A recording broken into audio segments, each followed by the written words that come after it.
Okay. It's been stated, I think the chair and I and all of us up here really just want to protect Californians. The way that I look at it, I call them as I see it, and so I see it as gambling. If the courts do rule that DFS betting is gambling, and that that the legislature does not have the statutory ability to legalize it, and perhaps it would require a constitutional amendment and initiative process, are you willing to go that far to continue to have California as a marketplace, or do you have some other plans if, in fact, it is ruled that it is not legal in California? I'll speak on that. Yes, we want to stay in California, yeah. But if we've had some discussions, if it becomes illegal in California, what would we do? What steps would we take? Are we all willing to move? We don't want to. That's why we're here. We want to help out in any way we can to find a marriage where DFS can stay in California. And if I could on that, obviously this whole issue is very much in flux, and it depends on which state and where. Obviously New York and the Attorney General there has taken a different position. That is, he has been enjoined from enforcing that decision until there's a further airing of that. So I think in fairness, it's a fair question, but it's probably not one that people have reached yet, because we're trying very hard to educate people about what we do and how it could be regulated reasonably. Right, thank you very much. A follow-up question on some of what Mr. Levine raised and some of what we've discussed this afternoon. How do you monitor activity on your site? Do you monitor activity on your site? Do you look for inconsistent play, which is relevant, frankly, to all these different potential safeguards?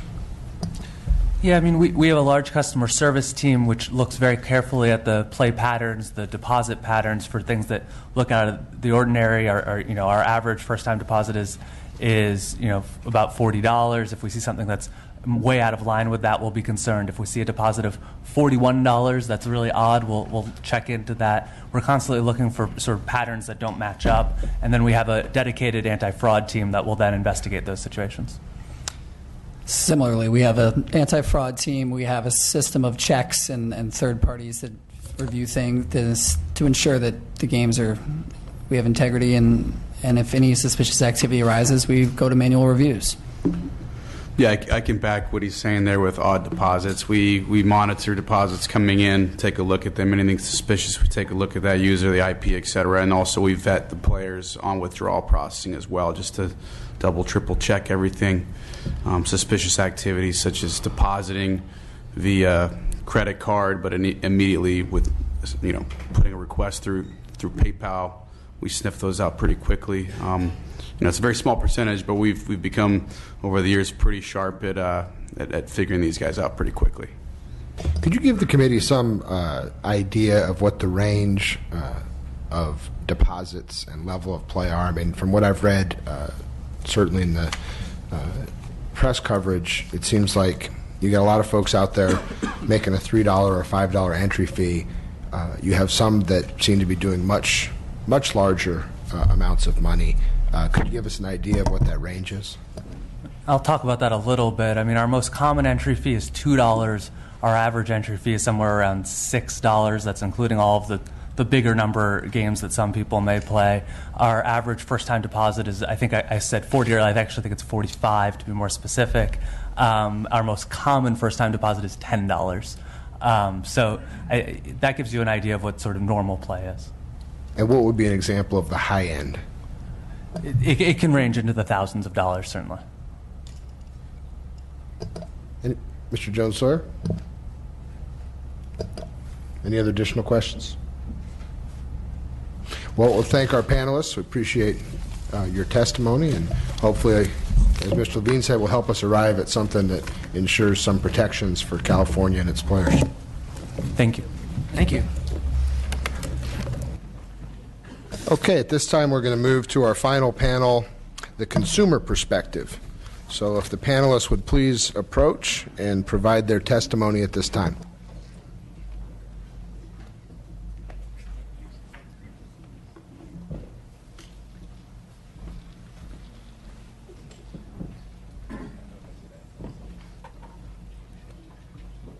Welcome.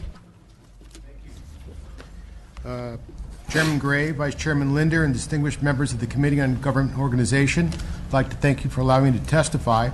I'm Steve Miller, Executive Director of the Daily Fantasy Sports Players Alliance, a nationwide grassroots organization representing the consumer protection issues of interest to America's DFS players. I'm pleased to be joined today by two fellow Californians, both of whom are members of the DFSPA and are avid daily fantasy sports players. Mr. Corey Albertson is an extraordinarily successful and well-known professional player who was the first player to have won 2 jackpot tournaments, each worth more than $1 million. And Dr. Brian Greenwood, a professor of sports management at Cal Poly San Luis Obispo, who represents the far more common recreational DFS player in the state. You'll be hearing additional testimony from these gentlemen shortly. I'm pleased to serve as a resource to help you better understand how daily fantasy sports can be regulated successfully in California, based in part on my experience in the internet poker industry, which is already regulated effectively elsewhere in the United States and throughout the world, and why regulation of daily fantasy sports is the right course for the California legislature to pursue. As an organization, we are at the forefront of advocating for sensible state and federal policies with strong consumer protections at its very core for the benefit of California's DFS players. Today's citizens of the state have access to multiple DFS platforms, but they are forced to do so on sites that are not licensed or regulated. Any proposed legislation by the state should position the player as its core priority and mandate technologies to protect them from fraud, prevent underage access, support funding for the treatment and prevention of compulsive problem gaming, and protect players from both intentional and unintentional misconduct by operators and other industry stakeholders. A best practices regulatory framework can be created first and foremost, provides players with a safe and fair DFS playing environment, while at the same time defines specific parameters within which operators can profitably conduct business and contribute needed tax and licensing revenue to the state.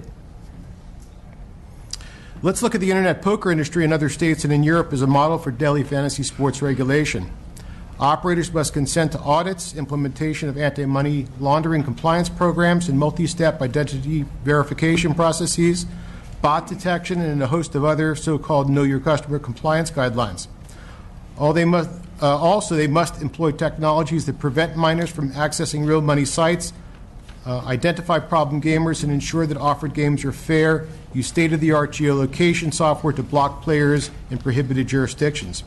This is exactly what can and should be happening today in California with regards to the regulation of daily fantasy sports. With that as background, I'll now focus on specific consumer protection issues that are most important to DFS players in the state. Ensure fair play. The integrity of DFS games being offered is the paramount concern of players in the state. Effective regulation must require that operators undergo a rigorous initial review of gaming algorithms as well as continuous periodic testing to ensure game fairness. The results of these audits should be shared with players in a transparent fashion, enabling players to make informed decisions on which DFS gaming platforms they choose to patronize. Additionally, regulation must establish a process whereby players have recourse in the event of cheating, fraud, and collusion, and that enables player complaints against operators and other industry stakeholders to be fairly adjudicated by a third-party arbitrator. Identification protection and age verification. Daily fantasy sports regulation must mandate the operators use proven software technologies to both address identity verification of prospective players and protect the personal and gaming information of its patrons. Specifically, regulation must address the potential of compromised servers that put personal information at risk, viruses, worms, and malware that can corrupt players' computers and software, and insecure operator coding that can render player accounts vulnerable and susceptible to hacker attacks. Financial safety. The safety of player funds on deposits with operators is an obvious concern. DFS players remember scandals in the internet poker industry by unscrupulous operators and instances of questionable law enforcement overreach that saw player funds vanish with little or no recourse for the player. As such, we urge that operators must be required to maintain minimum reserves to assure that players can get their deposits returned and winnings paid on a timely manner, that player funds are safely segregated from operator accounts without the risk of misappropriation, that policies are in place to allow prompt repayment of funds in the event of operator failure or insolvency, or regulatory breach or criminal activity, and provide for daily deposit limits as a measure to prevent illegal money laundering activity. Operator reputation and goodwill alone is not sufficient to provide adequate levels of consumer protection, especially as new and largely unknown operators apply for and receive gaming licenses by the state. Problem gaming. Gaming regulators and brick-and-mortar casino operators elsewhere have successfully addressed issues involving problem gaming. Similar safeguards must be established with regards to DFS regulation in the state. At minimum, players must have the opportunity to self-exclude or to establish loss limits. Technology must be employed to identify potential problem gaming behavior by analyzing gaming patterns, provide logs and reports so players know how long they've been playing and how much they have risked, establish a resource guide of services available to problem gamers, and require the use of industry databases that identify, prohibit, and/or ban excluded players. Despite the fact that consumer protection can only be guaranteed when legislators and regulators take actions that put player advocacy at the forefront, there will be individuals and organizations who instead push for a total ban on daily fantasy sports. Members of this committee must reject this argument. Effective Internet gaming regulation has been successfully implemented throughout the world for more than a decade. Prohibitions don't work, and in fact, they only serve to endanger customers because they eliminate needed safety nets when problems eventually do arise, and arise they will. Regulation is not only the smart thing to do to protect consumers, it's the right thing to do. A reasonable regulatory approach far outweighs any prohibitionist ban when it comes to player protection, and that quite simply is our bottom line. Now, I'd like to make a final comment on DFS industry self-regulation. It won't work. Again, look to self-regulation by Internet poker operators in the fledgling stage of the Internet poker boom. Without prudent operating guidelines or government regulations, early Internet poker operators engaged in illegal and unscrupulous activities that both led to their own demise and compromised the future of the industry. Given the pervasive growth at all costs philosophy of some of today's DFS operators, industry self-regulation will only demonstrate that history can and will repeat itself. To close, I've been joined here today by well-regarded DFS operators, expert gaming regulators and legal observers, and professional sports teams, all of whom recognize the importance of getting the regulation of daily fantasy sports in California right. As legendary UCLA basketball coach John Wooden famously said, "Be quick, but don't hurry." Let's work together to create a regulatory framework where consumer protection is the paramount concern and create a daily fantasy sports market in California where everyone wins, players, operators, and the state. Thank you again, Chairman Gray, for inviting the Daily Fantasy Sports Players Alliance to participate in this important information session. I'm happy to answer any questions that you may have. Distinguished members of the California General Assembly Committee on Government Organization, on behalf of all who play fantasy sports, I thank you for considering the voices of players in this hearing on the Internet Fantasy Sports Games Protection Act. I'm Corey Charles Albertson, a resident of San Francisco, and I'm lucky enough to say that I play fantasy sports professionally. I've often been told in the 4+ years since a friend first told me what daily fantasy sports was all about that I have the dream job. Not just a dream job, the dream job. This is what countless friends, family, acquaintances and strangers have said to me, and others like me, when they hear the story that we play fantasy sports, have worked pretty hard at it to get pretty good, and have made some money along the way. It really can feel like being a fan in the front office. Why do I play fantasy sports? Because these games require skill, risk management, statistical analysis, competition, a deep understanding of sports, and yes, there's an exciting element of chance. Not to mention that daily fantasy sports offers an opportunity for me to excel professionally and with the potential to benefit financially. I began playing fantasy sports in 1998 and realized that in 2011 there was a career opportunity in it for me if I continued to commit myself to constantly improving my skills at creating daily fantasy sports lineups. Since that time, I pursued an MBA from the University of Notre Dame and brought on a partner and friend to organize as a professional operation. We started with just a few $100s and began spending 4 to 8 hours every day preparing spreadsheets, joining fantasy contests, and making lineups. At times, it can be a complex and stressful routine to beat the daily deadline to submit a fantasy sports lineup, but it can also be deeply exhilarating and rewarding. It can feel like a full-time job rife with highs and lows like any others. There are many other professional DFS players out there like me who take a full-time approach to playing daily fantasy sports, and millions of others who choose to play recreationally but still regularly spend somewhere around an hour or more conducting research before they prepare their lineup.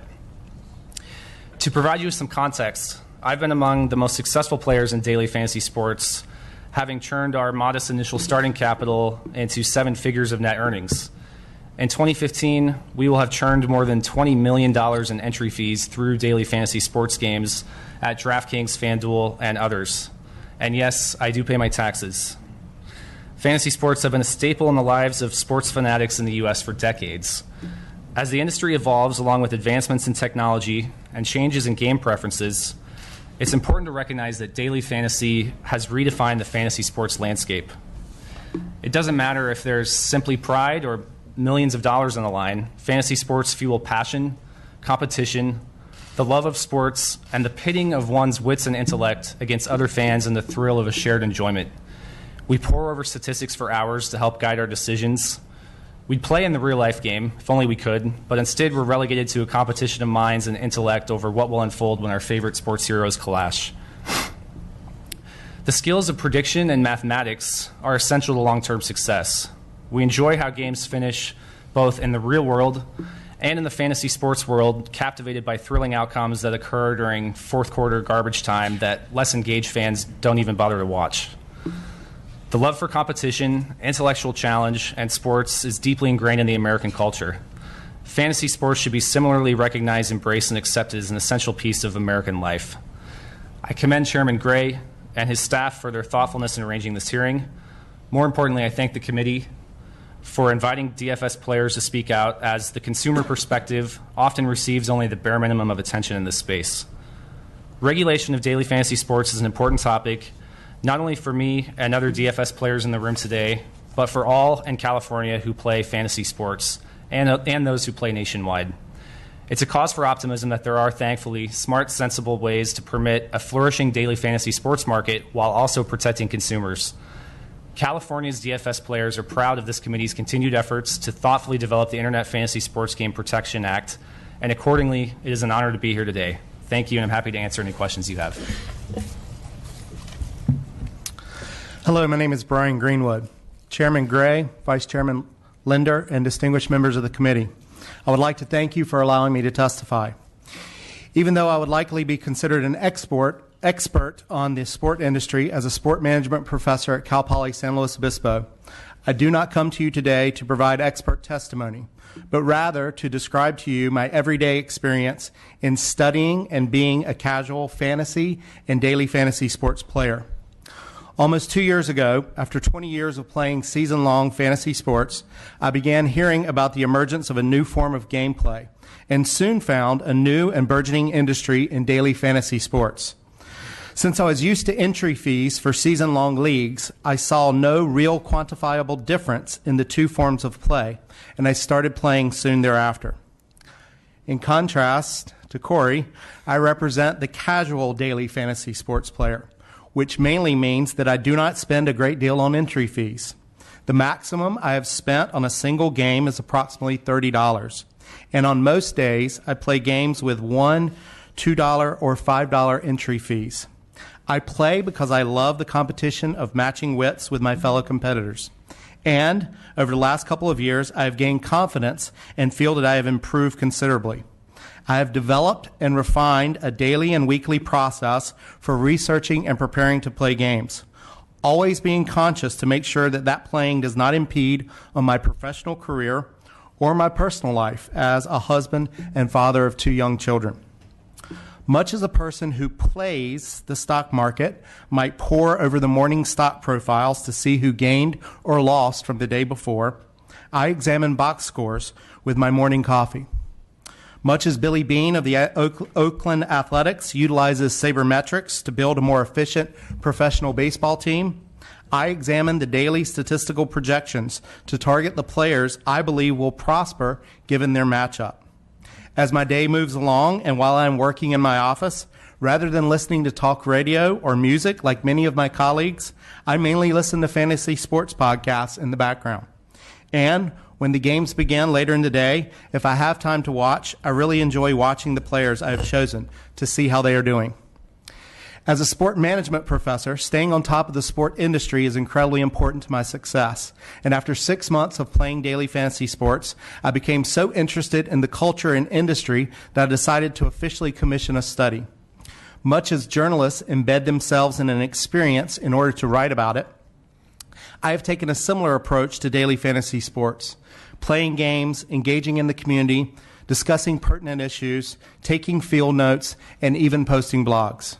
The study is ongoing, but I've learned many things. Most notably, I am confident in saying that daily fantasy sports provide a significant boost to the sport industry as a whole.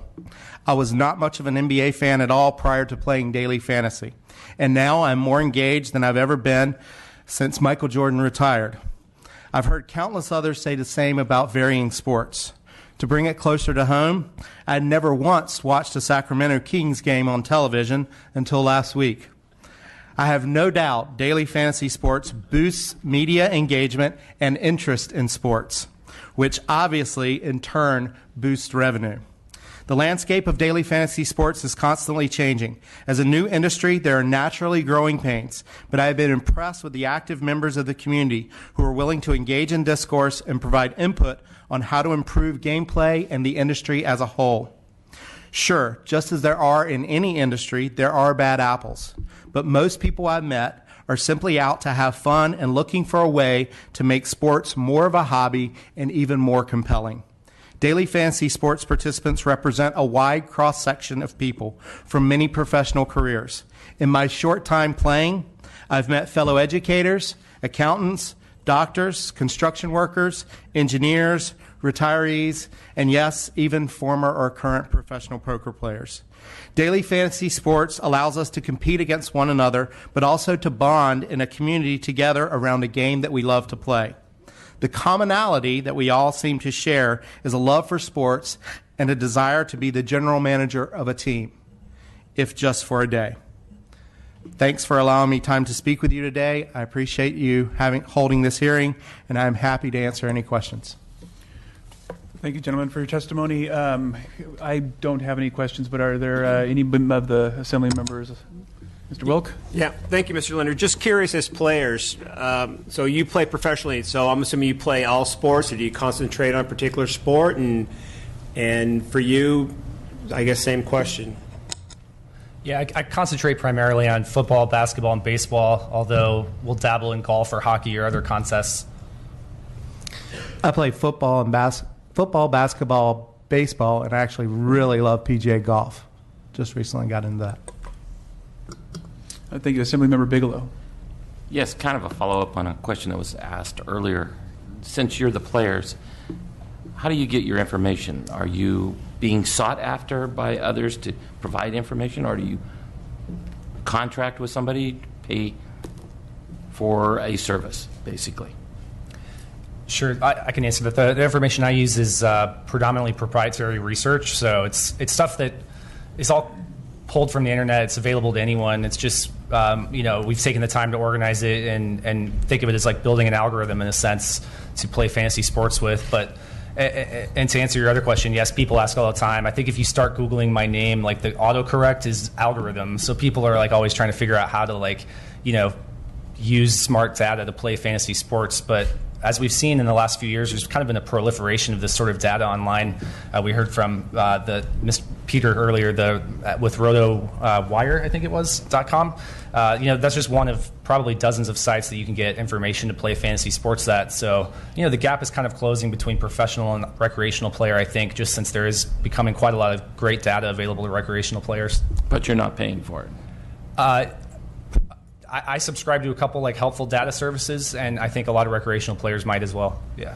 Yeah, I subscribe to two different services, but most of the data that I get, statistics, come from the actual leagues themselves. They have a rather robust statistical service. And as far as soliciting, I've never received. I play on 10 different sites, and I've never. I wasn't sure about that. I've never received any solicitation from based on playing on those sites from any outside organizations. Assemblymember Jones Sawyer. Actually, I'm kind of curious as to, especially when we have new businesses. My chief of staff has a son that's now going to NYU and getting a degree in gaming, which I didn't even know existed, and it just seemed this becoming a whole burgeoning field. And I know you went to Notre Dame, and I believe USC has the best gaming school in the country. But more important, no, I didn't make that up. Really? They focus on the serious stuff at Notre Dame. Now he's like, his son is African American, and he's been in gaming for quite a while, and he's going to get a degree from NYU. He just started freshman year. And I've seen everyone that's testified today. It's been pretty much homogenous who's been in this. So is there a way for Latinos, African Americans to actually get into this, especially since it's a burgeoning field? Would hate for it to take off and we just leave a whole segment, because you, as you implied, you're doing very well financially, being involved as a player, and I would think not everybody can go to Notre Dame, SC, or NYU, but they may go to another college to be able to get involved in this, and it seems like it's really technical. If you really want to be good at this, you have to have certain skill sets to get involved in, and so how do we bring more people, besides the consumer, but how do we get more people on your side to get involved in this? Yeah, thanks for the question. I think diversity is a hugely important issue, and you do see, you put it perfectly. It's kind of a homogenous culture, and I've personally tried to do what I can within my own abilities to encourage just for example, like more women to try playing fantasy. I've gotten my girlfriend to play. She's not a sports person at all. Surprisingly, really likes making her lineup every week. I can't believe that I'm actually sitting and watching the NFL with her most Sundays, but.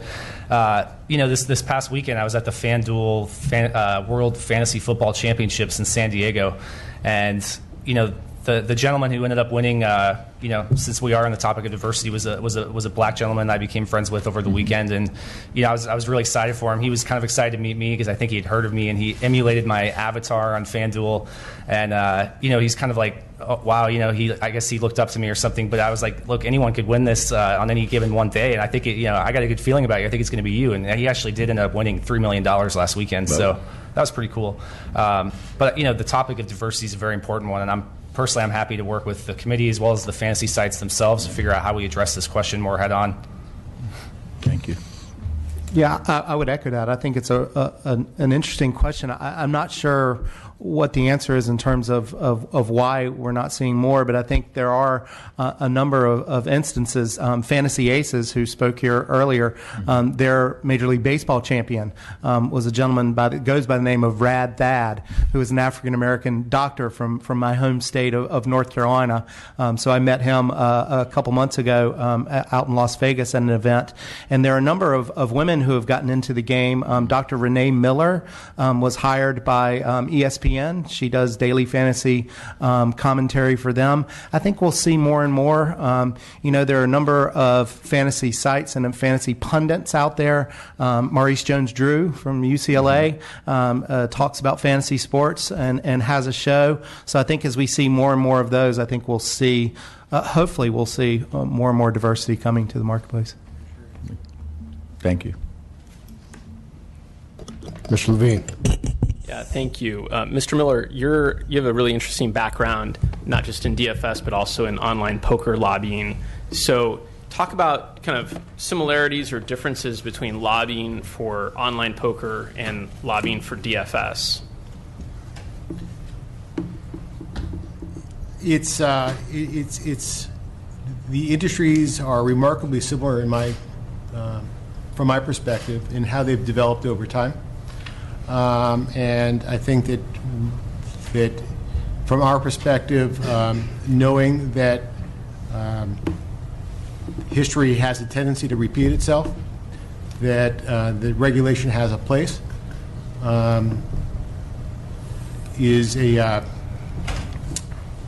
shows the opportunity for players to get involved and be part of the discussion, to make sure that when missteps occur, that they don't get caught holding the bag for those missteps. And Mr. Miller, who are the funders for the Daily Fantasy Players Sports Association? The funders are myself and my partner, completely independently operated. Okay. I have a couple of questions for Mr. Albertson. Amazing what you do, just like everyone else's response. So to manage, I think you've said $20 million in bets that you've put on through the system. And earlier thing I heard you've got like a $10 million fund. So that's your money and your partner's money that you've invested in this? Yeah, the $20 million in entry fees figure is correct. The $10 million fund is still quite an aspiration, I would say. Okay, so that's the just revolving of what has come in and out and then right back in. Yeah. Okay, and so your success really relies upon the average player playing. So the average player spends about $450 a year, which is not much money for some people. It's significant for others. But for those who don't have the sophistication that you have, you need them essentially to be able to generate a $10 million fund. Yeah, since it is a game of skill, I think you're going to have winners and losers naturally. Yeah. Okay. Thank you. Do we have any additional questions from the members? Seeing none, I'll thank the panelists for your testimony. Thank you. Thank you. Okay, members, at this point, we're going to move to public comment. So we'll welcome anyone from the public who'd like to weigh in on the subject of daily fantasy sports to please approach the microphone.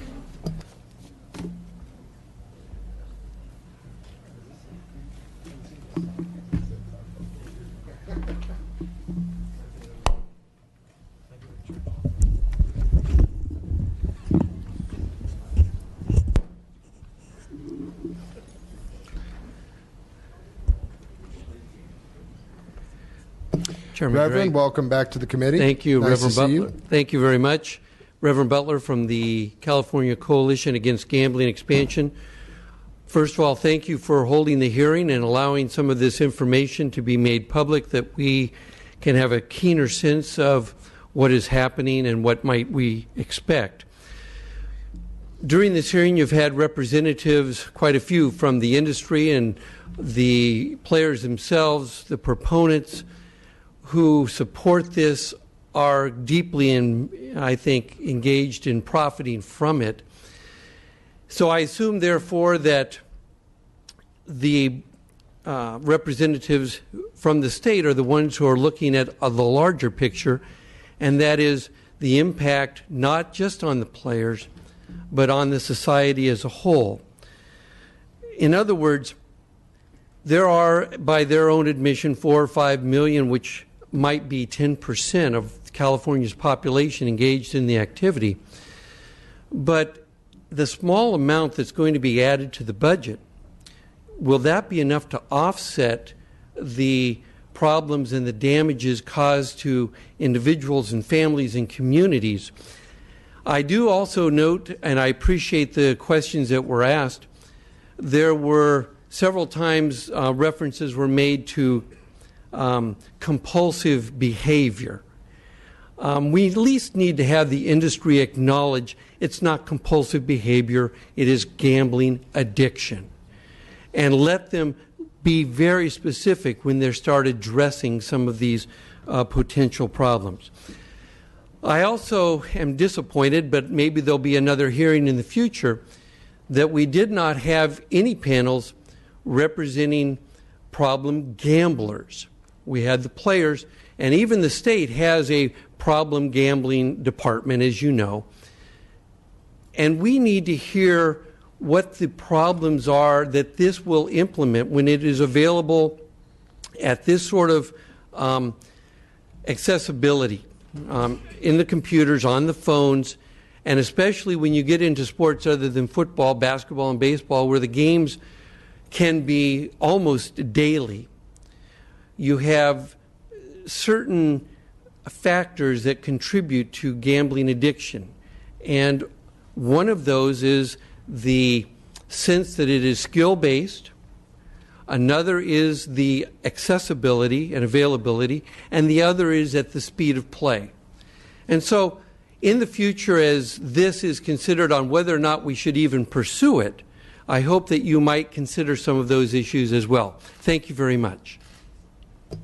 Thank you, Reverend. Appreciate your testimony. We'll certainly take those things into consideration. Chairman Gray, members of the committee, my name is John Ford. I'm the founder and chief executive of BAM Software, which is a tech and services company in San Francisco.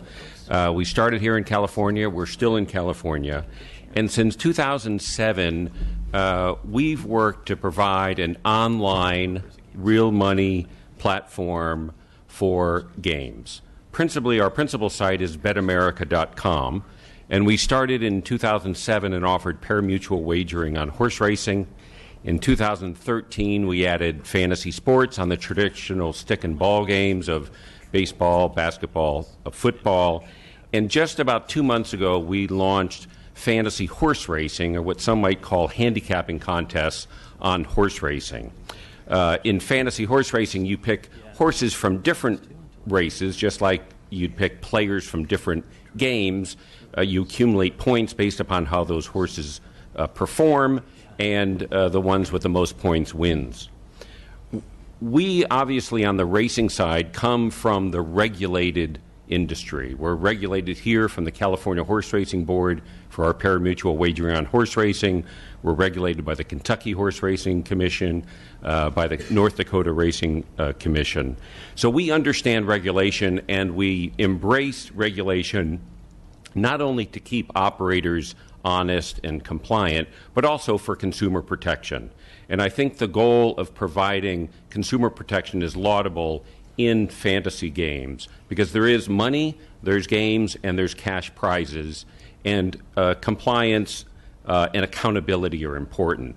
We've been accustomed to that since 2007. We segregate player funds. We perform ID verification of all players that come on to Bet America. We have age minimums. We do actually background check our customers against a terrorist list provided by the U.S. government. We do background checks of our employees who deal with consumers and deal with customer issues. We use geolocation tools to help identify where consumers are. So we're accountable in our operations, not only as required on the racing side, but also what we think is a good practice on the fantasy side. So my request to you is really twofold today, is that in your consideration of legislation or regulations that might be considered for fantasy, is that you not stifle fantasy sports. What we found is that fantasy sports players are a fertile ground for potential horse racing customers. If you think about it, and as the players testified earlier, the players who, whether they bet the horses or they play fantasy sports, they're thinking players, they're strategic players, they're managing their bankroll, they're using data to make better informed decisions, whether that's entering a fantasy contest or making a wager on horse racing. And so we use fantasy sports as a marketing tool to bring more players, younger players, to wagering on horse racing. So I'd ask you not to stifle fantasy sports so that we can continue to use it as a marketing tool to help pari-mutuel wagering handle. And secondly, I'd ask you not to create difficult barriers to entry for fantasy sports. You heard principally from the two largest operators in fantasy sports who have literally hundreds of millions of dollars to spend and obviously can easily allocate some to compliance.